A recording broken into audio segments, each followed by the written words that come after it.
Wasiirka Arrimaha Gudaha Kipchumba Murkomen ayaa waxba kama jiraan ku tilmaamay eedeymo uu soo jeediyay madaxweyne ku-xigeenkii hore ee dalka Rigathi Gachagua, arrinkaas oo ku saabsanayd in cutub ka tirsan ciidanka booliska loo diray si loo kharijiyo. Murkomen oo shir jaraa'id qabtay kadib warbixin amni oo uu kaga hadlayay dibadbaxyada 25 Juun ayaa sheegay in Gachagua hadallada noocan uu u adeegsado si uu u soo jiito dareenka shacabka.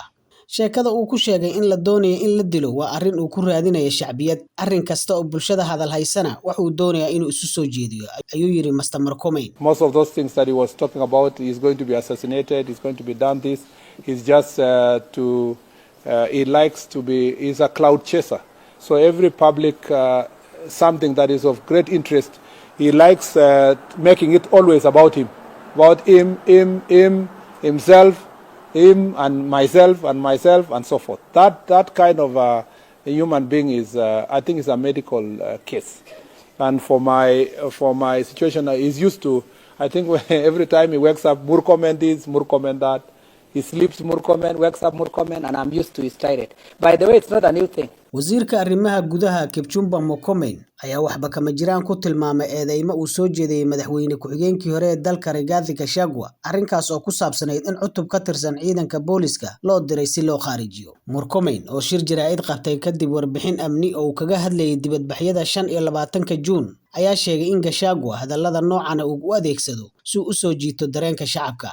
Sheekada uu ku sheegay in la doonayo in la dilo waa arrin uu ku raadinayo shacbiyad, arrin kasta oo bulshada hadal haysana wax uu doonayaa inuu isu soo jeediyo, ayuu yiri Mr. Murkomen. Wasiirka oo ka jawaabayay bayaan uu Gachagua soo saaray 24 Juun, kaasoo ku andacoonayay in cutub booliska ah oo ugu yeeray Nairobi Siara loo daadguray ismaamulka Nyeri ka hor dibadbaxyadii 25 Juun. Gachagua ayaa bayaankiisa ku sheegay in ciidankaasi isku urursadeen deegaanka Mathira, isla markaasina ay qorsheynayeen weeraro ka dhaca gobolka. Waxaa kaloo ku dooday in isla cutubkaas uu isku dayay inay beegsadaan xilli uu ka qayb qaadanayay munaasabad kaniisad ah oo ka dhacday Othaya horaantii sanadkan, balse qorshahaasi uu fashilmay. Murkomen oo si adag u beeniyay eedeymahaas ayaa xusay in Gachagua eedeymo la mid ah u jeedin jiray mas'uuliyiintii dowladii hore. Waan la qabsanay hadalladiisa, mana aha arrimo cusub. Xitaa dowladii hore waxa uu sidaas oo kale ugu eedeyn jiray wasiirkii xilligaas, balse maanta si wanaagsan ay isku fahansan yihiin. Dibna uma soo xuso eedeymaha uu markaasi jeedin jiray, ayuu yiri Mr. Murkomen oo hadalkiisa sii watay. Wasiirka Arrimaha Gudaha ayaa sidoo kale ku eedeeyay Gachagua in hadalladiisa ku salaysan yihiin kala sooc qabiil, asagoo sheegay in si joogto ah u bartilmaameedsado taliye ku-xigeenka ciidanka booliska halka cabashadiisa u jeedin lahaa taliyaha guud ee ciidanka booliska qaran Douglas Karanja. Waa inuu ixtiraamaa hay'adaha dowladda.